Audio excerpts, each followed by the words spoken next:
యాత్రికం కృపయా ధ్యాన్ దీజియే అంటూ స్టేషన్లో అనౌన్స్మెంట్ తర్వాత ఓ ట్రైన్ బయలుదేరింది.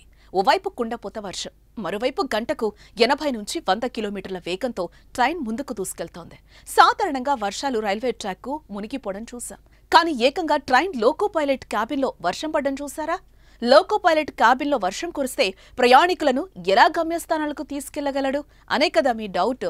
ప్రస్తుతం ఇలాంటి వీడియోనే సోషల్ మీడియాలో వైరల్ అవుతోంది.